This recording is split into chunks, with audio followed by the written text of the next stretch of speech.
میں جلدی جلدی مہندی کا تھال سجانے میں مصروف تھی۔ آج میری کزن کا مایوں تھا اور گھر کے باقی کاموں کی ذمہ داری بھی مجھ پر تھی۔ مہمانوں کی آمد کا سلسلہ شروع ہو چکا تھا اور مجھے ہر کام وقت پر مکمل کرنا تھا۔ میں نے مہندی کا تھال خوبصورتی سے سجایا اور اسے اٹھا کر ہال کی طرف روانہ ہو گئی۔ میرے دل میں خوشی کی لہر دوڑ رہی تھی کہ سب کو میری محنت پسند آئے گی۔ جیسے ہی میں ہال کی طرف بڑھی، میری نظر ہر طرف پھیلی رنگ برنگی روشنیوں اور پھولوں کی سجاوٹ پر تھی۔ دل ہی دل میں سوچ رہی تھی کہ یہ موقع کتنے عرصے بعد آیا ہے جب سب لوگ اتنے خوش نظر آ رہے ہیں۔ اچانک میری توجہ ایک لڑکے کی طرف گئی جو تیزی سے میری طرف بڑھ رہا تھا۔ میں نے اسے نظر انداز کرنے کی کوشش کی، لیکن وہ لڑکا میرے سامنے آ گیا اور اس سے پہلے کہ میں کچھ سمجھ پاتی وہ مجھ سے ٹکرا گیا۔ میرے ہاتھ سے تھال چھوٹ گیا اور زمین پر گر پڑا۔ مہندی کی پیالیوں کا گرنا اور ان کا فرش پر بکھر جانا میرے لیے کسی قیامت سے کم نہیں تھا۔ میں سکتے میں کھڑی رہ گئی اور دل کی دھڑکن تیز ہو گئی۔ اسی لمحے ممانی وہاں آ پہنچی۔ ان کی نظریں تھال پر جمی تھیں اور وہ بے یقینی سے مجھے دیکھ رہی تھی۔ ان کے چہرے پر حیرت کے ساتھ غصے کے آثار نمایاں تھے۔ میرے ہاتھ کانپنے لگے اور میں جلدی جلدی وہ سارا سامان سمیٹنے لگی۔ دل میں سوچ رہی تھی کہ یہ سب کیسے ٹھیک ہوگا۔ مہمانوں کی نظریں بھی مجھ پر مرکوز تھیں اور میرا دل چاہ رہا تھا کہ زمین پھٹے اور میں اس میں سما جاؤں۔ اچانک ایک اور کزن میرے پاس آئی اور بولی، کوئی بات نہیں، ہم دوبارہ تھال سجا لیں گے۔ یہ الفاظ سن کر مجھے کچھ حوصلہ ہوا اور ہم دونوں نے مل کر جلدی جلدی مہندی کو دوبارہ سمیٹنا شروع کیا۔ اس وقت مجھے اندازہ ہوا کہ مشکلات کا سامنا کرنا اتنا مشکل نہیں ہوتا اگر ہمارے ساتھ کوئی حوصلہ دینے والا ہو۔ اس واقعے نے مجھے سکھایا کہ غلطیاں ہونا زندگی کا حصہ ہیں، لیکن انہیں درست کرنے کا حوصلہ بھی ہمارے اندر ہونا چاہیے۔ میں نے جیسے ہی مہندی کا تھال دوبارہ تیار کیا، دل میں دعا کی کہ سب کچھ ٹھیک ہو جائے اور یہ حادثہ جلد ہی بھول جائے۔ دلہن کے سامنے تھال رکھتے ہوئے میری نظریں نیچے تھیں کہ کہیں کوئی اور نقص نہ ہو جائے۔ پھر میں نے اپنے کپڑوں پر لگے داغ صاف کرنے کے لیے کچن کا رخ کیا تاکہ تقریب کے باقی حصے میں کم از کم میرے کپڑے ٹھیک نظر آئیں۔ کچن میں پہنچ کر میں نے جلدی جلدی پانی کی چھینٹیں اپنے کپڑوں پر مارنی شروع کی تاکہ داغ کچھ کم ہو سکے۔ میرا دل ابھی بھی تیزی سے دھڑک رہا تھا اور میں مسلسل یہی سوچ رہی تھی کہ ممانی کی ناراضگی کتنی دیر تک چلے گی۔ اچانک ممانی کچن میں داخل ہوئی اور انہوں نے میرے ہاتھ کو زور سے دبوچا۔ ان کی گرفت ایسی سخت تھی کہ میری آنکھوں میں آنسو آ گئے۔ ممانی نے غصے سے کہا، آج جو حرکت تم نے کی ہے یہ تمہیں بہت بھاری پڑے گی۔ ان کی آواز میں سختی اور ملامت تھی، جیسے میں نے کوئی جرم کر دیا ہو۔ میری آنکھیں نم ہو گئیں اور دل میں ایک خوف سا پیدا ہو گیا۔ میرے ذہن میں ہر طرح کی پریشانیاں گردش کرنے لگیں کہ ممانی مجھ سے کیا کروائیں گی یا مجھ پر کیا پابندیاں لگائیں گی۔ اسی دوران کچن میں میری چھوٹی کزن آ گئی جو اس ساری صورتحال کو سمجھنے کی کوشش کر رہی تھی۔ اس نے ممانی سے کہا، امی یہ صرف ایک حادثہ تھا۔ ہم جانتے ہیں کہ آپ نے اس شادی کے لیے کتنی محنت کی ہے، لیکن ہمیں بھی سمجھنا چاہیے کہ غلطیاں سب سے ہوتی ہیں۔ یہ ان سب باتوں کے لیے مناسب وقت نہیں ہے۔ یہ سن کر ممانی نے میری طرف دیکھا اور ان کی آنکھوں میں غصے کی جگہ کچھ نرمی نظر آئی۔ شاید ان کی سمجھ میں بھی آیا کہ میں نے یہ جان بوجھ کر نہیں کیا، لیکن میرے دل میں پھر بھی یہ خوف باقی رہا کہ خدا کرے یہ معاملہ جلدی بھلایا جائے۔ مجھے اس وقت یہ احساس ہوا کہ کچھ حادثے ہمارے اختیار میں نہیں ہوتے، لیکن ہمیں ان سے سبق سیکھ کر آگے بڑھنے کا حوصلہ پیدا کرنا چاہیے۔ میرا نام سمیرہ ہے اور میری زندگی کا آغاز ہی جنگ سے ہوا تھا۔ میں نے بچپن سے ہی ماں کا پیار نہیں دیکھا تھا، کیونکہ جب میں صرف 2 سال کی تھی میری ماں کا انتقال ہو گیا تھا۔ لوگوں کے کہنے کے مطابق وہ بہت نیک دل اور پیار کرنے والی خاتون تھی، لیکن مجھے ان کے بارے میں زیادہ کچھ یاد نہیں۔ میری نانی ہمیشہ بتایا کرتی تھی کہ میری ماں کی شادی ان کے خوابوں کی تعبیر نہیں تھی، بلکہ یہ ایک مجبوری کی گونج تھی جو ان کے دل کی گہرائیوں میں ہمیشہ ایک گونج پیدا کرتی تھی۔ شادی کے فوراً بعد ہی انہیں یہ احساس ہو گیا کہ ان کے شوہر ان میں بالکل بھی دلچسپی نہیں رکھتے تھے۔ یہ رشتہ ان کے لیے بس خاندان کی تسلی اور معاشرتی دباؤ کے تحت قائم ہوا تھا، جس میں محبت کی خوشبو کا کوئی شائبہ نہیں تھا۔ میری ماں کے لیے یہ حقیقت کسی دھچکے سے کم نہیں تھی، کیونکہ انہوں نے اپنی نئی زندگی کی بنیادیں محبت، اعتماد اور امید کے خوابوں پر رکھی تھی، مگر ان کے شوہر کا دل کسی اور کی یادوں میں گم تھا۔ شاید وہ کسی اور سے محبت کرتے تھے، جس کی چنگاری ان کے دل میں ہمیشہ روشن رہی۔ یہ احساس کہ ان کی محبت کا جواب کبھی محبت سے نہیں ملے گا، میری ماں کو اندر ہی اندر کھوکھلا کرتا گیا۔ انہوں نے ہر ممکن کوشش کی کہ وہ اس رشتے کو نبھا سکے، اپنی خوشیوں کو قربان کریں، اپنے خوابوں کو پس پشت ڈال لیں، مگر دل کی دنیا کا کیا کریں جو محبت کے بغیر ویران ہو جاتی ہے۔ یہ ایک ایسا دکھ تھا جو ان کی زندگی کی حقیقت بن گیا، جسے وہ شاید کبھی بھلا نہیں پائیں۔ میرے والد نے مجھے میری نانی کے گھر چھوڑ کر دوسرے ملک جا کر بسنے کا فیصلہ کیا۔ میں نے سن رکھا تھا کہ وہاں انہوں نے دوسری شادی کر لی تھی اور ان کے وہاں بچے بھی ہو چکے ہیں، جو شاید عمر میں مجھ سے تھوڑے چھوٹے ہیں۔ نانی نے مجھے اپنی آغوش میں لیا اور میری دیکھ بھال کرنے لگی، لیکن وہ خود بھی بے بس تھیں۔ ماموں جان کی محدود آمدنی اور ممانی کی تنگ نظری کی وجہ سے ہم سب کو کفایت شعاری سے گزارا کرنا پڑتا تھا۔ ممانی جان ہر چیز میں ہاتھ کھینچ کر استعمال کرتیں، جیسے کہ ہم دنیا کی سب سے مہنگی چیزیں استعمال کر رہے ہوں۔ ان کی تنگ دلی کا اثر گھر کے ہر فرد پر پڑتا تھا، اور بات بات پر ان کے طعنے میری روح کو زخمی کرتے رہتے تھے۔ میرے والد باقاعدگی سے میرے لیے خرچہ بھیجا کرتے تھے، لیکن ان پیسوں سے سب کے دل میں میرے لیے محبت نہیں خریدی جا سکتی تھی، نہ ہی وہ پیار اور سکون جو ماں کی گود سے ملتا ہے۔ میں اکثر رات کو اکیلے میں بیٹھ کر سوچتی تھی کہ اگر میری ماں زندہ ہوتی تو شاید میری زندگی کیسی ہوتی۔ نانی مجھے اپنی کہانیوں سے بہلانے کی کوشش کرتی، مگر ان کی آنکھوں میں موجود بے بسی کا عکس میں دیکھ سکتی تھی۔ بچپن کے ان دنوں میں میں نے خود کو ہمیشہ اکیلا محسوس کیا، جیسے میں کسی دوسرے کی دنیا میں اجنبی ہوں۔ رشتہ داروں کے تبصرے سن کر دل میں ایک اداسی سی چھا جاتی تھی۔ میں نے ہمیشہ اپنے آپ کو ایک بوجھ کے طور پر محسوس کیا، جس کی جگہ شاید کہیں اور ہوتی۔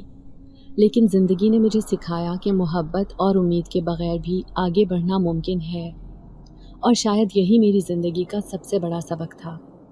میرے والد کی بے تحاشا دولت بھی میری خوشیوں کو خرید نہیں سکتی تھی، کیونکہ وہ رقم جو میرے نام پر آتی تھی کبھی بھی میرے ہاتھ میں نہیں آئی تھی۔ ماموں جان ہمیشہ وہ پیسے اپنے پاس رکھتے اور گھر کے خرچوں میں چلا لیتے تھے۔ میرے والد کبھی بھی مجھ سے فون پر بات نہیں کرتے تھے۔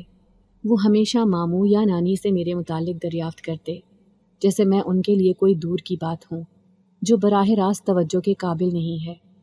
سارا بچپن میں نے ترس ترس کر گزارا۔ نانی کی محبت کے باوجود میں نے کبھی بھی خود کو مکمل محسوس نہیں کیا۔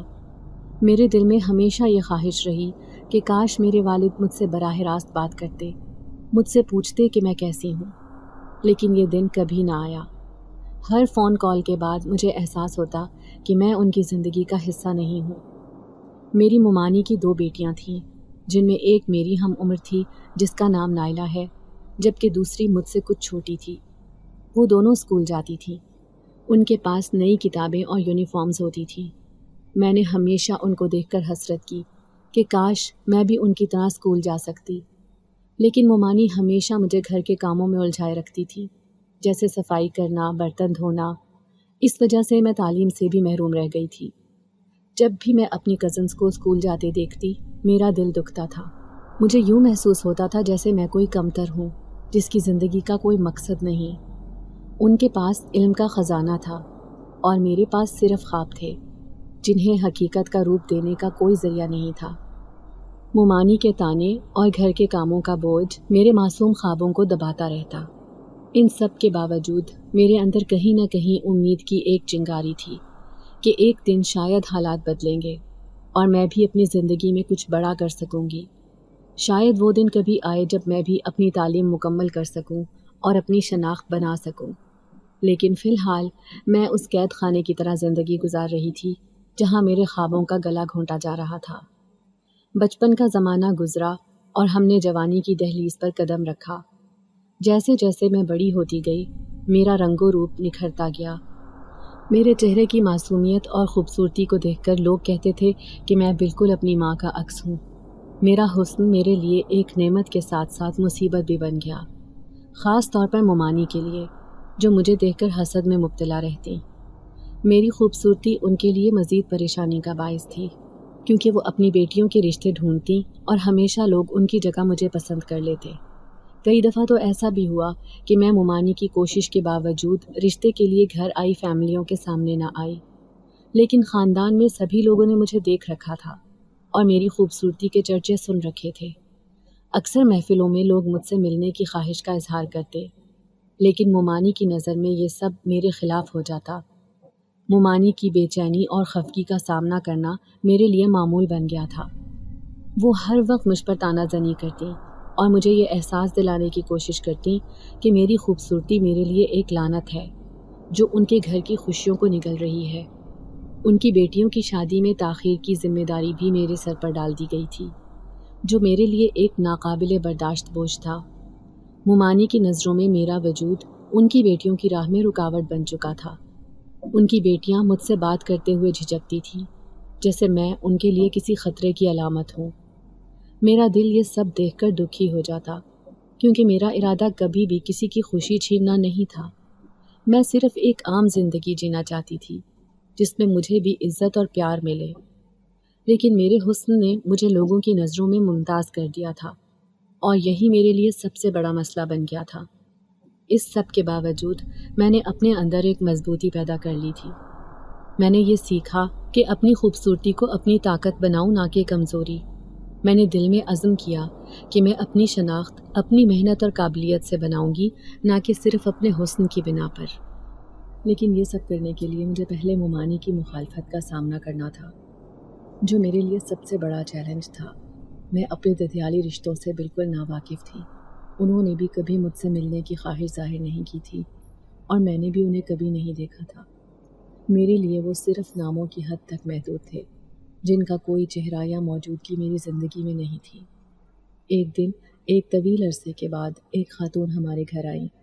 ان کے ساتھ ان کا بیٹا بھی تھا، جو بیرون ملک سے تعلیم حاصل کر کے آیا تھا۔ جب وہ سب لوگ ہمارے ڈرائنگ روم میں بیٹھے تھے، میں نے چائے کی ٹرے اٹھائی اور ان کے پاس گئی۔ میری ممانی نے میرا تعارف کرواتے ہوئے کہا، یہ سمیرہ ہے۔ پھر میری طرف اشارہ کر کے انہوں نے مزید کہا، سمیرہ، یہ تمہارے چچا زاد ہیں، افضل۔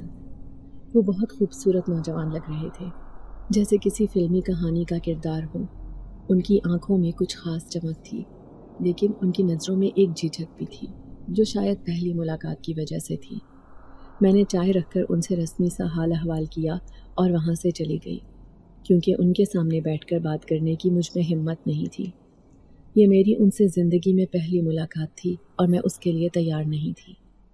ان کے جانے کے بعد باتوں ہی باتوں میں ممانی جان نے بتایا کہ میرے کزن نے اپنی ماں سے کہا تھا کہ وہ مجھے دیکھنا چاہتے ہیں، اسی لیے وہ بس تم سے ملنے آ گئے تھے۔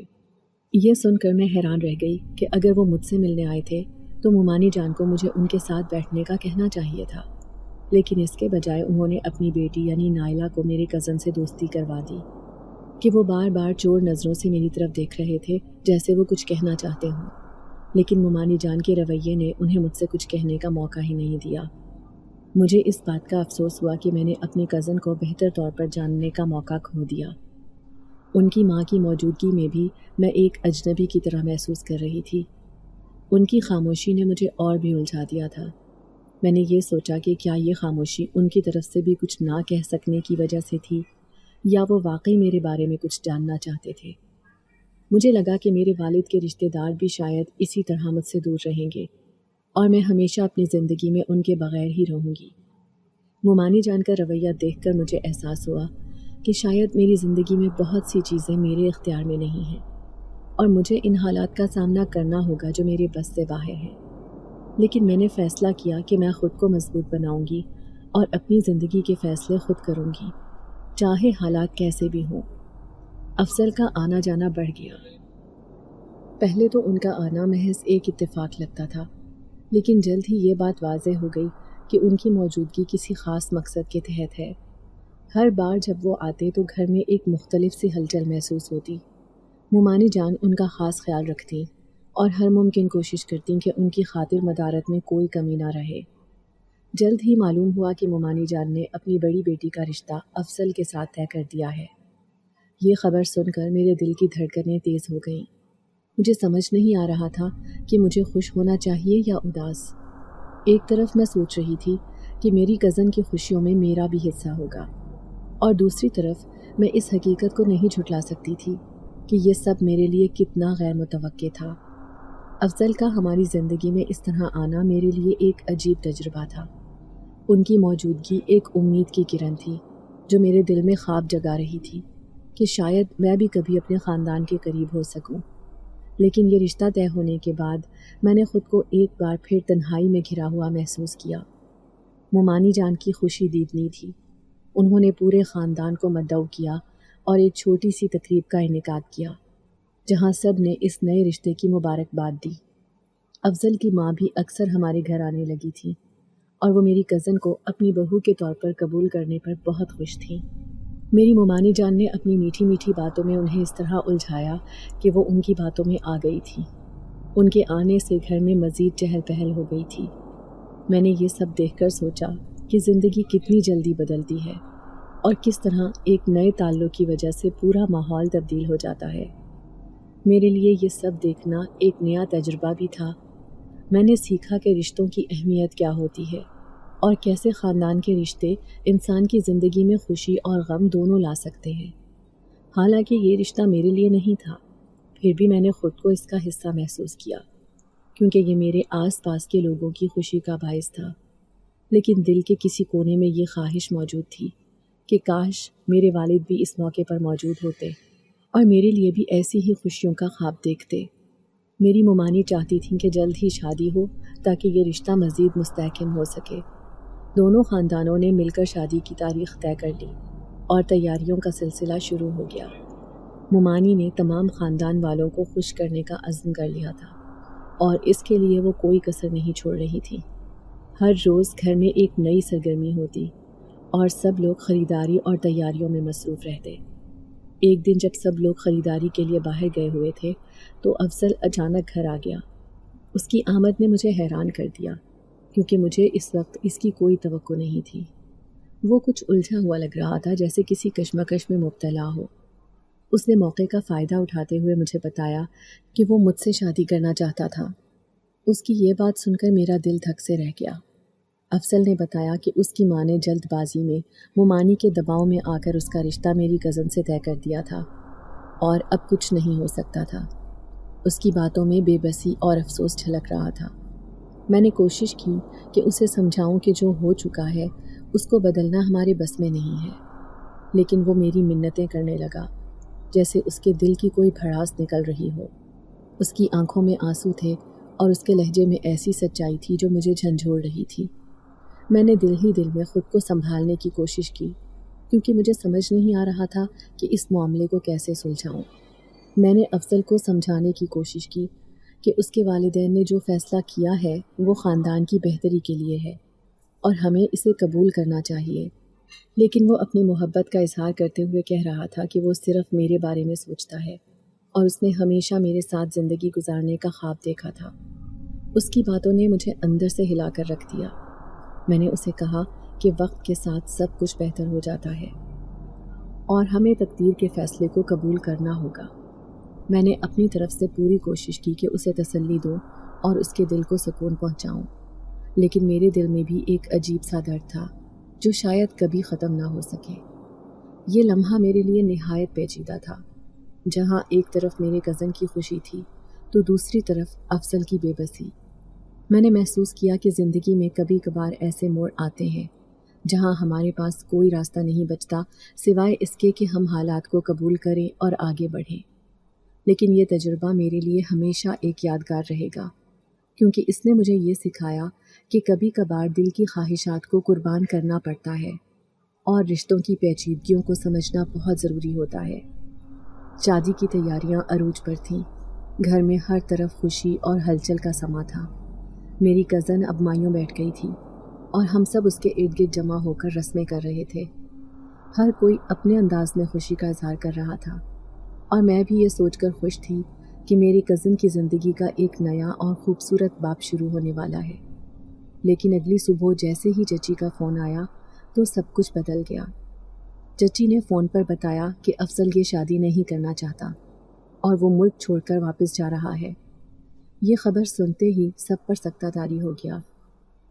کسی کو بھی یہ سمجھ نہیں آ رہا تھا کہ اچانک یہ سب کیسے ہو گیا۔ مومانی جان کو جیسے ہی خبر ملی کہ ان کی غیر موجودگی میں افضل یہاں آیا تھا، ان کا غصہ آسمان کو چھونے لگا۔ انہوں نے مجھ پر ظلم کے پہاڑ توڑ ڈالے اور مجھے مارنے لگی۔ وہ کہتی تھیں کہ یہ سب میرا قصور ہے اور میں نے ہی افضل کو اکسایا ہوگا کہ وہ میری کزن سے شادی نہ کریں، حالانکہ میں نے اپنی بھرپور کوشش کی تھی کہ یہ رشتہ جڑا رہے۔ مومانی جان کی باتوں نے مجھے توڑ کر رکھ دیا، کیونکہ میں جانتی تھی کہ میں نے کچھ بھی غلط نہیں کیا تھا۔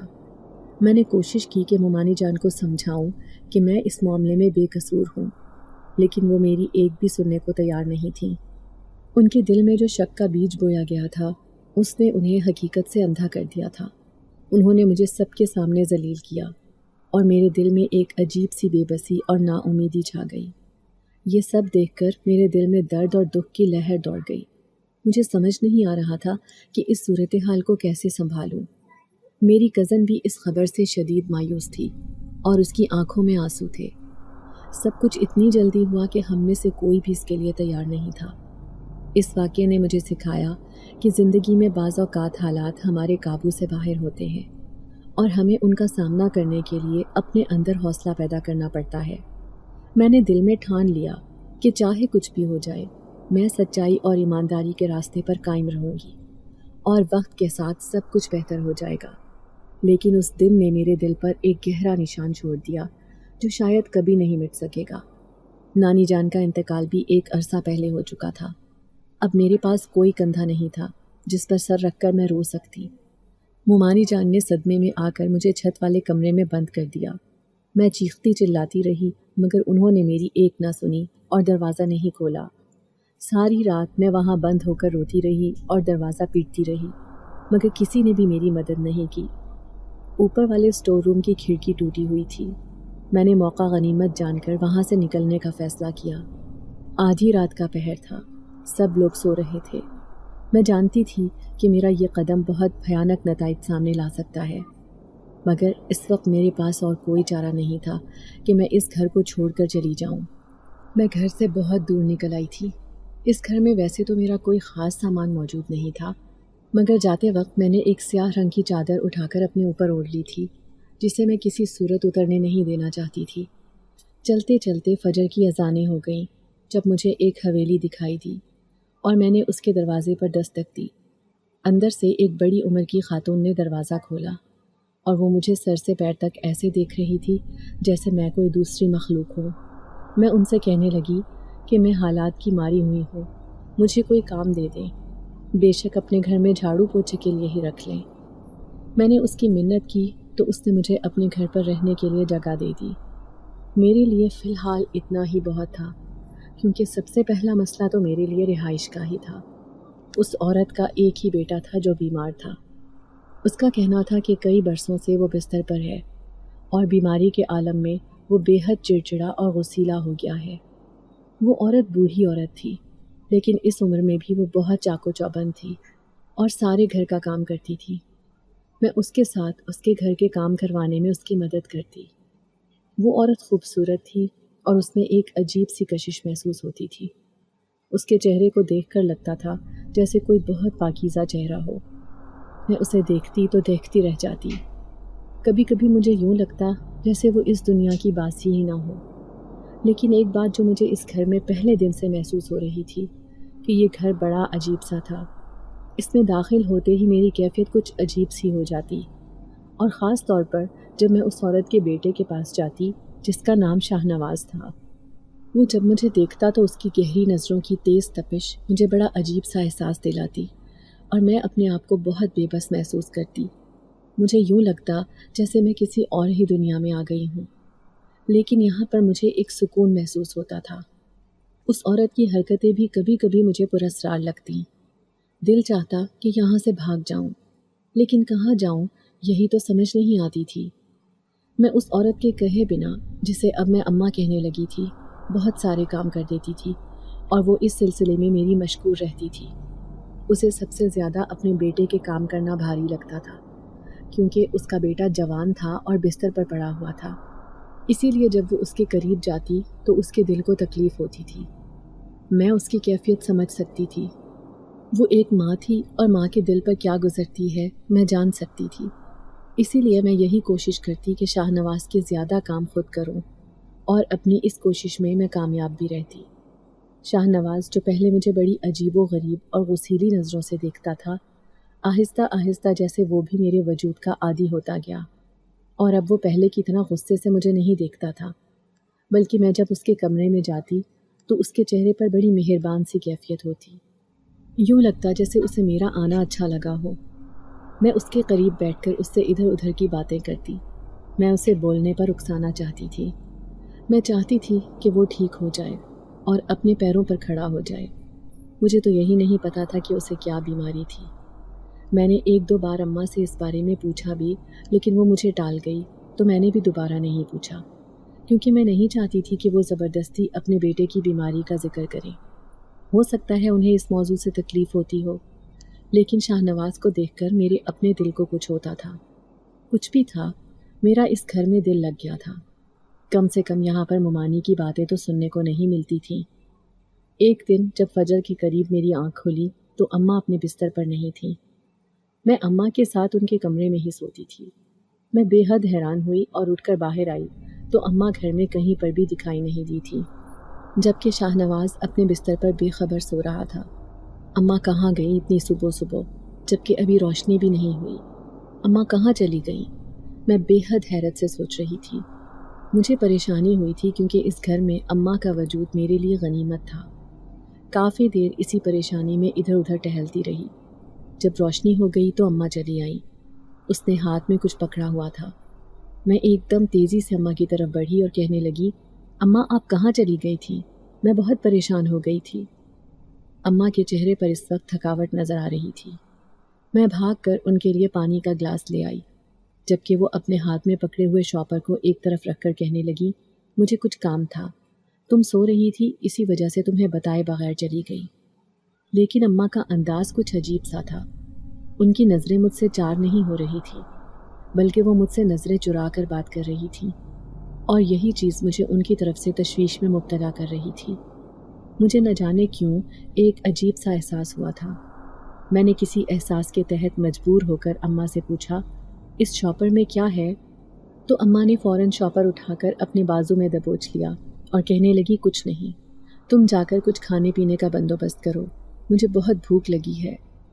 یہ کہہ کر اماں نے مجھے وہاں سے بھیج دیا، جبکہ میں ان کے اس رویے پر غور کرتی ہوئی باورچی خانے میں آ گئی۔ اماں وہاں سے اٹھ کر شاہ نواز کے کمرے میں چلی گئی تھی۔ شاید انہیں کچھ بات کرنا تھی، اور پھر جب وہ وہاں سے نکلی تو وہ شاپر ان کے ہاتھ میں نہیں تھا۔ میں سوچنے پر مجبور ہو گئی کہ آخر اماں مجھ سے اس شاپر کو کیوں چھپا رہی تھی، اور پھر ایسے اچانک رات کے وقت اماں کا نکل جانا عجیب سا لگ رہا تھا۔ میرے دل میں طرح طرح کے وسوسے سر اٹھانے لگے تھے، لیکن میں ان سب کو جھٹکتے ہوئے ناشتہ تیار کرنے لگی۔ شاہ نواز کے کمرے میں جب میں اسے ناشتہ دینے کے لیے آئی تو ارد گرد نگاہ دوڑائی، لیکن مجھے وہ شاپر کہیں دکھائی نہیں دیا، اور شاہ نواز سے میں پوچھنا نہیں چاہتی تھی، کیونکہ ایسے وہ نہ جانے کیا سمجھتا، جبکہ میری نظروں کی تلاش کو شاید اس نے محسوس کر لیا تھا، اسی لیے کہنے لگا، کیا ہوا، کچھ ڈھونڈ رہی ہو کیا؟ جبکہ میں نے فوراً گڑبڑاتے ہوئے اسے کہا، نہیں نہیں، کچھ بھی نہیں، میں تو بس یوں ہی دیکھ رہی تھی، کمرہ کتنا گندا ہو رہا ہے، صفائی کی ضرورت ہے، آج اسے صاف کروں گی۔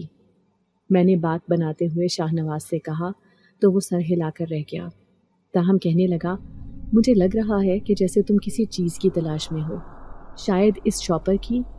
یہ کہتے ہوئے اس نے اچانک اپنے پاس رکھا ہوا شاپر اٹھا کر ہاتھ میں تھام لیا، جبکہ میرا رنگ ایک دم زرد پڑ گیا تھا، جیسے کسی نے میری چوری پکڑ لی ہو۔ حالانکہ ایسا کچھ بھی نہیں تھا، لیکن پھر بھی مجھے ایسا محسوس ہو رہا تھا۔ لیکن میں نے بھی اب کی بار اس بات سے انکار نہیں کیا اور کہا، ہاں، دراصل اماں مجھ سے اس شاپر کو چھپا رہی تھی، اسی لیے قدرتی طور پر مجھے تجسس ہو رہا تھا کہ اس شاپر میں کیا ہے، بس اسی لیے دیکھنا چاہ رہی تھی۔ میں نے شاہ نواز سے جب یہ کہا تو وہ مسکرا دیا اور کہنے لگا، اماں تم سے اس لیے چھپا رہی تھی کیونکہ اس میں ہماری دنیا کے کچھ راز ہیں، کچھ کاغذات ہیں جو ہماری دنیا کے رازوں پر مشتمل ہیں۔ یہی وجہ ہے کہ اماں نے تم سے اس بات کا ذکر نہیں کیا۔ شاہ نواز کا انداز عجیب سا تھا، اور اس کے چہرے پر اس وقت ایک الگ ہی روشنی دکھائی دے رہی تھی۔ میں نے حیرت سے اس کی طرف دیکھا اور کہا، آخر ایسی کیا بات ہے؟ کون سا راز؟ کون سی دنیا؟ میں نے جب اس سے پوچھا تو کہنے لگا، دراصل یہ جنات کی دنیا کے راز ہیں۔ میں ایک جن زادہ ہوں اور میری ماں ایک جن زادی ہے، اور ہم اس دنیا میں کسی مقصد کے لیے آئے تھے۔ شاہ نواز نے جب یہ کہا تو میرے پیروں تلے سے زمین نکل گئی۔ میں حیرت سے ہکا بکا اس کا چہرہ دیکھنے لگی۔ جنات کی دنیا، یہ تم کیا کہہ رہے ہو؟ میرے اس طرح کہنے پر اس نے ہاں میں سر ہلا دیا اور کہنے لگا، میں سچ کہہ رہا ہوں، ہمارا تعلق جنات کی دنیا سے ہے، اور اس دنیا میں ہم صرف میری بیماری کے علاج کے لیے آئے تھے۔ ہمیں کہا گیا تھا کہ ہمیں کچھ سال یہاں پر گزارنے ہوں گے، تب ہی میں ٹھیک ہوں گا۔ یہی وجہ ہے کہ میں چپ چاپ یہاں پہ پڑا رہتا ہوں۔ مجھے ایک ایسی بیماری لاحق ہو گئی ہے جس کا علاج جنات کی دنیا میں ممکن نہیں تھا، اسی وجہ سے مجھے یہاں پر آنا پڑا۔ لیکن میں یہاں پر رہ کر اپنی دنیا سے غافل نہیں رہ سکتا تھا، اسی لیے اماں اکثر وہاں پر چلی جاتی ہیں اور وہاں پر ان لوگوں سے ملتی ہیں۔ میں چونکہ اماں کا اکلوتا بیٹا ہوں، اس لیے اماں کو میری وجہ سے یہاں پر رہنا پڑا، ورنہ شاید وہ کبھی میرے ساتھ یہاں پر نہ آتی اور نہ ہی کبھی انسانوں کی دنیا میں رہنا پسند کرتی۔ لیکن اب ان کی مجبوری تھی، اور اسی وجہ سے انہوں نے میرے ساتھ کا انتخاب کیا، نہیں تو یہاں پر وہ بے حد تھک جاتی ہیں اور کبھی کبھار گھبرا بھی جاتی ہیں، لیکن صرف میری محبت میں وہ یہاں پر رہنے پر مجبور ہیں۔ شاہ نواز نے تفصیل سے جب مجھے یہ بتایا تو میں حیران رہ گئی۔ مجھے یقین نہیں آ رہا تھا کہ اماں اور شاہ نواز کا تعلق جنات کی دنیا سے ہے۔ میں حیرت سے یہ سب سن رہی تھی۔ مجھے یہ کسی اور ہی دنیا کی باتیں لگ رہی تھیں۔ مجھے یقین نہیں آ رہا تھا کہ جن کے ساتھ میں اتنے دنوں سے رہ رہی ہوں وہ دراصل انسان نہیں، جن زادے ہیں۔ تبھی تو اس گھر میں مجھے ایک عجیب سی پراسراریت محسوس ہوتی تھی۔ ہمیشہ یہاں پر مغرب کے بعد ایک ایسا عجیب سا اندھیرا چھا جاتا جو دکھائی تو نہیں دیتا تھا لیکن محسوس ہوتا تھا۔ میرا دل اکثر بوجھل رہتا اور میں گھبرا سی جاتی، یوں لگتا جیسے میرے آس پاس بہت ساری قوتیں موجود ہیں لیکن مجھے نظر نہیں آ رہی۔ لیکن اب جب شاہ نواز نے یہ سارے انکشافات کیے تو انہوں نے میری روح تک کو جھنجھوڑ ڈالا، اور تب مجھے اس بات کا یقین آیا کہ واقعی یہاں پر کچھ ہے، اور واقعی شاہ نواز اور اماں جنات کی دنیا سے ہی ہیں، ورنہ مجھے کبھی ایسا محسوس نہ ہوتا۔ میں حیران سی باہر صحن میں ہی بیٹھی سوچ رہی تھی اور اماں کے چہرے کو دیکھ رہی تھی جو ادھر ادھر گھومتے ہوئے اپنے کام نپٹا رہی تھی۔ وہ اس عمر میں بھی خاص قوت رکھتی تھی۔ ان کے انداز اور چال میں ایک تیزی ہوتی تھی اور کہیں سے بھی نہیں لگتا تھا کہ وہ اتنی عمر کی ہیں۔ وہ ہمیشہ چاق و چوبند رہتی اور ہمیشہ خود کو مصروف رکھتی۔ میں تو انہیں دیکھ کر حیران ہوتی تھی، لیکن اب مجھے اس کے پیچھے کا راز معلوم ہوا تھا۔ اماں نے مجھے خود کو دیکھتا ہوا محسوس کر لیا اور کچھ دیر کے بعد میرے پاس آ بیٹھیں اور کہنے لگی، تمہیں ہماری حقیقت معلوم ہو گئی ہے، شاید اسی لیے تم اس طرح گھبرائی ہوئی سی یہاں پر بیٹھی ہو، لیکن میرا یقین کرو، ہم تمہیں کوئی نقصان نہیں پہنچانا چاہتے، اور ویسے بھی تم خود ہمارے پاس آئی تھی، تمہیں مدد کی ضرورت تھی، میں نے تمہاری مدد کر دی۔ اس کے علاوہ نہ تو میرا کوئی اور مقصد ہے اور نہ ہی تم ہم سے خوفزدہ ہونا۔ تم جب چاہو یہاں سے جا سکتی ہو، میں تمہیں روکوں گی نہیں، لیکن صرف اتنا کہوں گی کہ اپنے لیے کچھ بہتر سوچ کر ہی یہاں سے جانا، کیونکہ مجھے لگتا ہے کہ یہاں پر کوئی تمہیں جانے نہیں دے گا۔ اماں نے آخر میں کہتے ہوئے اپنے لہجے کو عجیب سا پراسرار کر لیا، جس کی ٹھنڈک میں نے اپنی ریڑھ کی ہڈی میں محسوس کی، اور چونک کر اماں کی طرف دیکھا۔ ان کی آنکھوں میں کچھ عجیب سا تاثر تھا اور ایک لمحے کے لیے میرا دل کانپ سا گیا۔ شاید نہیں، اماں کا وہ مطلب نہیں جو میں سمجھ رہی ہوں۔ میں نے خود کو دلاسا دیا، لیکن میرے دل نے شور مچانا شروع کر دیا تھا اور مجھے یہ باور کروانا شروع کر دیا تھا کہ اماں وہی کہہ رہی تھی جو میں نے سمجھا ہے۔ میں بے حد گھبرا گئی اور اٹھ کر فوراً کمرے میں آ گئی۔ یہ کمرہ میرا اور اماں کا تھا۔ اماں چونکہ باہر صحن میں ہی تھیں، اس لیے مجھے آزادانہ طور پر کمرے میں سوچنے کا موقع مل گیا، اور میں بے حد گھبرائے ہوئے انداز میں یہی سوچ رہی تھی کہ کیا واقعی اماں وہی کہنا چاہ رہی تھی جو میں نے سمجھ لیا تھا، اور اگر ایسا ہے تو اس کا انجام کیا ہوگا۔ اس بات نے میری ریڑھ کی ہڈی میں سنسنی دوڑا دی۔ میں تو جیسے اب اماں سے بھی نظریں چرائے ہوئے رہ رہی تھی۔ لیکن میں کب تک اس حقیقت سے نظر چرا سکتی تھی؟ ایک دن شاہ نواز کے کمرے میں جب میں اسے ناشتہ دینے کے لیے گئی تو اس نے مجھے روک لیا اور کہنے لگا، میری بات سنو، میں تم سے کچھ کہنا چاہتا ہوں۔ اس نے جب ایسے کہا تو میرے قدم زنجیر ہو گئے اور دل ایک لمحے کے لیے کانپ سا گیا، کیونکہ میں جانتی تھی کہ وہ اس وقت کیا کہے گا۔ اس بات کی خبر مجھے اماں کی آنکھوں سے ہو گئی تھی، اور اماں کی آنکھیں جھوٹ نہیں بولتی۔ شاہ نواز نے جھجکتے ہوئے مجھ سے اظہار محبت کیا اور کہنے لگا، میں تمہیں پسند کرنے لگا ہوں اور اپنی زندگی میں تمہاری ضرورت کو محسوس کرتا ہوں۔ میں چاہتا ہوں کہ تم ہمیشہ میرے ساتھ رہو۔ کیا تم میری ہمسفر بنو گی؟ شاہ نواز نے بڑے سادہ اور شدت بھرے لہجے میں مجھ سے اپنی محبت کا اظہار کرتے ہوئے میرا ساتھ مانگا تو میں اس کا چہرہ دیکھتی رہ گئی۔ یقین نہیں آ رہا تھا کہ وہ سچ میں میرے ساتھ کا خواہش مند تھا۔ پہلے افضل نے مجھ سے محبت کا اظہار کیا تھا، لیکن اس کی محبت نے مجھے گھر سے نکلنے پر مجبور کر دیا تھا، اور اب آج شاہ نواز مجھ سے محبت کا اظہار کر رہا تھا۔ تو کیا شاہ نواز کی محبت بھی ایک بار پھر سے مجھے دربدر کر دے گی؟ کیا مجھے پھر سے یہ گھر چھوڑنا پڑے گا اور اپنے لیے کوئی نئی پناہ ڈھونڈنی پڑے گی؟ آخر میں کب تک کیوں خود سے بھاگتی رہوں گی؟ آخر میں کب تک حقیقت سے منہ موڑتی رہوں گی؟ مجھے حقیقت کا سامنا کرنے کے لیے تیار رہنا چاہیے، خود کو مضبوط بنانا چاہیے۔ میں دل ہی دل میں یہ سب سوچ رہی تھی اور شاہ نواز میرا منتظر تھا۔ میں بڑے مضبوط لہجے میں شاہ نواز سے مخاطب ہوئی اور اسے کہا، شاہ نواز، میں نے ابھی اس بارے میں کچھ نہیں سوچا ہے، مجھے کچھ وقت دو۔ میں جذباتیت سے بھرا ہوا فیصلہ نہیں کرنا چاہتی۔ میں چاہتی ہوں کہ اگر میں تمہیں قبول کروں تو پوری رضامندی اور محبت کے ساتھ قبول کروں۔ مجھے امید ہے کہ تم میری بات کو سمجھو گے۔ میں نے اپنا موقف اس کے سامنے پیش کرتے ہوئے جب اس کی آنکھوں میں دیکھا تو اس کی آنکھوں کی جوت مدھم پڑ گئی تھی۔ تاہم اس نے مجھے وقت دے دیا اور کہنے لگا، مجھے اس بات پر کوئی اعتراض نہیں ہے، تم جتنا چاہو وقت لے سکتی ہو۔ شاہ نواز نے خوش دلی سے کہا تو میں بڑے بھاری دل کے ساتھ اس کے کمرے سے نکلی۔ اس وقت نہ جانے کیوں مجھے شدت سے رونا آ رہا تھا۔